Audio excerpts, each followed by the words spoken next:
नमस्कार। आइए housing society कमेटियों के लिए LIC बीमा सोसाइटी योजना का एक क्विक विश्लेषण करते हैं। शुरू करें। बिना मेंटेनेंस फीस बढ़ाए नया CCTV या सोलर प्लांट लगाना है। ये अनोखी बीमा योजना इसका परफेक्ट समाधान है। अप्रैल 2022 में आई ये योजना सामूहिक जीवन बीमा लेने पर कॉलोनियों को शानदार इंफ्रास्ट्रक्चर अपग्रेड्स का इनाम देती है।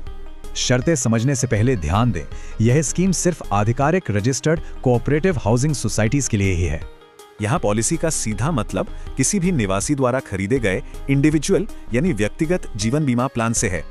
और वो RP एक बेहद अहम मीट्रिक है।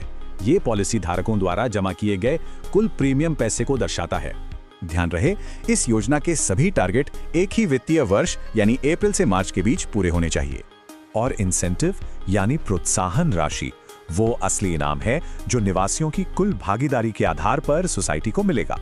तो इस शानदार इनाम को पाने के लिए कमेटियों को बस 2 बेसिक टारगेट्स पूरे करने होंगे। देखते हैं कैसे। पहली शर्त एकदम आसान है। सोसाइटी के सदस्यों को मिलकर कम से कम 25 नई LIC पॉलिसियां लेनी होंगी।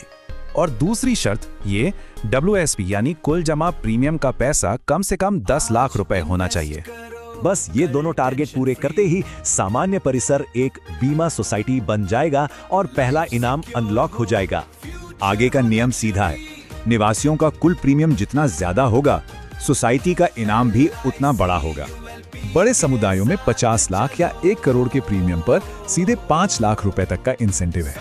पर ध्यान रहे, ये अधिकतम पात्र प्रोत्साहन राशि के आंकड़े हैं। इनका भुगतान LIC के नियमों के अनुसार ही होगा। कमेटियां इस फंड से जिम के उपकरण, किड्स प्ले एरिया या CCTV पैकेज जैसी शानदार सुविधाएं खरीद सकती हैं। इसके अलावा इनाम से waste management system, solar plant या नया वॉचमैन केबिन जैसी बेहतरीन चीजें भी बन सकती हैं। आखिर में सोसाइटी को कौन सी सुविधाएं मिलेंगी, ये वर्तमान उपलब्धता और LIC के दिशा निर्देशों पर ही निर्भर करेगा। सच में ये योजना दोहरा फायदा देती है। व्यक्तिगत जीवन सुरक्षित करना और पूरे समुदाय का शानदार भौतिक विकास करना। इन फायदों के साथ क्या कमेटियां इस बेहतरीन योजना से अपने परिसर को अपग्रेड